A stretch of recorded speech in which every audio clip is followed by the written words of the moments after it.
Dave Weinberg from the Press of Atlantic City covers the Eagles, Hall of Fame boxing writer as well. And his column today is about boxing in the city. We will get to that. But I do want to thank Dave for jumping on board on Monday while I was out. But I heard he got a parking ticket, and I wanted to find out whether or not Pete Thompson, Dave, offered to pay this parking ticket. It's funny that you say that because I just got a text from him about 2 minutes ago offering to buy me Orange Crushes and the amount of what the ticket cost. That is very PT way of getting around that there. Yeah. But I'm actually going to fight it. I'm hoping that I can maybe work my way out of it, but we'll see. I've heard you know people down there. I know a few, yeah. I actually grew up with the mayor, and I know pretty much everybody that there's to know. So I don't know if that's going to score me any points, though. I was flabbergasted because I had my press pass in my dashboard to come back after promoting Kate May in such a positive light, and to see a parking ticket on my windshield I was a little taken aback, to say the least. Yeah, well, the funny thing is, I didn't know this, but Ryan, on the way down there, he got pulled over and got a ticket on the way to pick up the PT. Yeah, I heard that. Yeah, I guess they were just on the lookout for 97.3 people. All right, so PT at least offered to reimburse you a little bit there, and hopefully you get out of that ticket. We do appreciate Dave jumping on board. We're there every Monday, Dave, so if you want to stop on over and hang out Mondays, that place is fantastic, and I know that's right in your neck of the woods. But also in your neck of the woods is boxing up here in Atlantic City, and today your column at the Press of Atlantic City talks about that, and I know you have been a guy over the years has kind of been hopeful, always kind of given the benefit of the doubt that Atlantic City will get their act together. But you're writing today that it's a ghost town for boxing, and whether or not anything's on the horizon doesn't look good. Yeah, I'm kind of giving up. I haven't given up hope, but it's kind of it's been tough to keep waiting for it to make a turnaround. It's just to the point now where it's pretty evident to me from talking to casino people and boxing people and people around town that it just doesn't look like they kind of value boxing the way that they once did and the way that they probably should, in my view. But yeah, there's one show coming up on June 20th at Ocean in conjunction with the Atlantic City Boxing Hall of Fame induction weekend. There's another one July 20th with Rising Star Promotions out of Millville, which as I wrote today, they're probably solely responsible for even keeping boxing alive in Atlantic City. But other than that, no big fights on the horizon, no championship fights coming up, no big heavyweight fights coming up, and it's really disappointing to see. I know that the building with the attendance size, is that an issue, or is this more on the city? No, I don't think the building's an issue at all.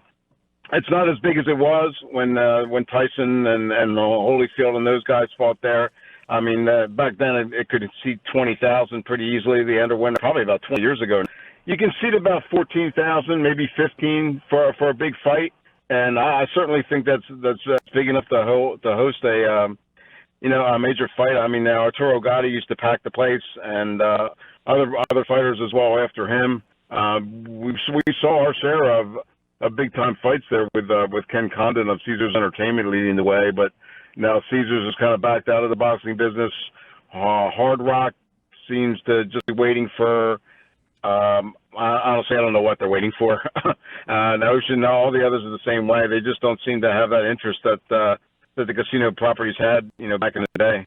So at this stage, I mean, is more just that the casinos aren't interested? Is that what you're, surmising? Is the casinos just don't feel like it's a good idea to bring people to the town anymore? Yeah, it's kind of strange because when Kovalev fought Bernard Hopkins here back in 2014, I believe it was, that was the last time where you really saw the city and the various, government entities and the casinos really bond together to bring a big fight here. You had the CRDA involved. You had the casinos involved. You had, promoters, all the other, various other state entities that all chipped in. And that's the way that it used to be. When the Casino Association was doing very well, all the casinos would buy tickets. They'd bring their high rollers to Boardwalk Hall. And, with the confidence that they would come back to their properties afterward. Now there seems to be, I don't know, some sort of some sort of belief that you need to keep your properties keep your customers at your own property.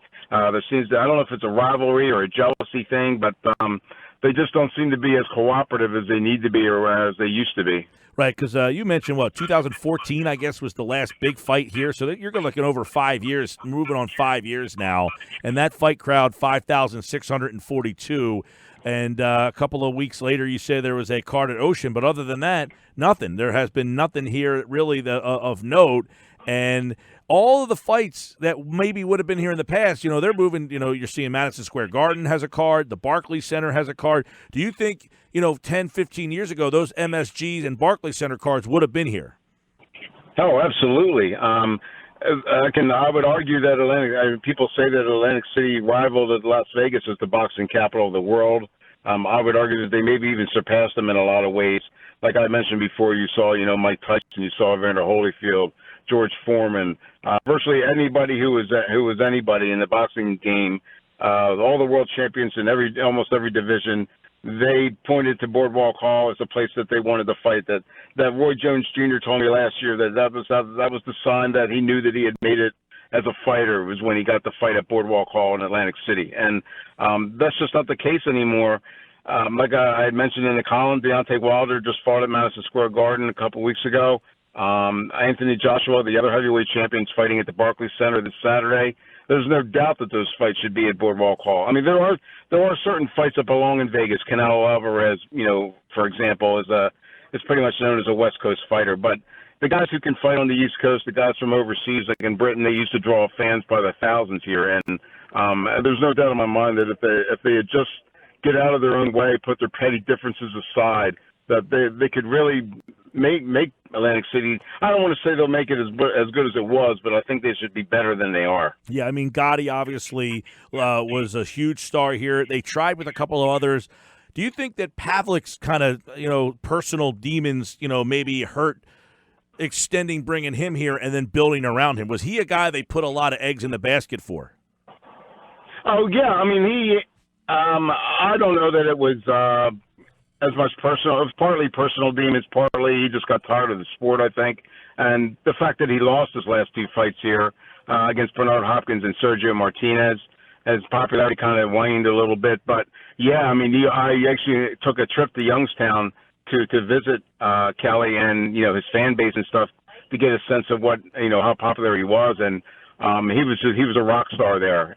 People would just fill buses because they'll come down to Atlantic City to have a chance to talk to watch their neighbor in action. And yeah, I don't say he was quite as popular as Gotti, but he was kind of trending in that direction. Yeah.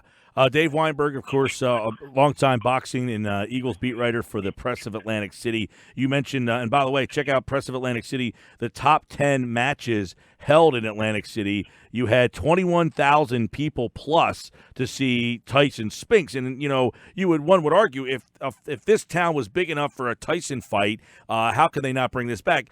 So could they still do something even if the casinos had no involvement, or is that imperative to get a fight back here? I kind of have a hard time believing that they could pull it off without casino backing. I just don't know that the CRDA would come up, with that kind of money to bring it back without, the support of the casino properties too. The funny part about that Tyson Spinks fight, by the way, I think it was held on like a Tuesday. It was like a Monday or a Tuesday. It wasn't on a weekend.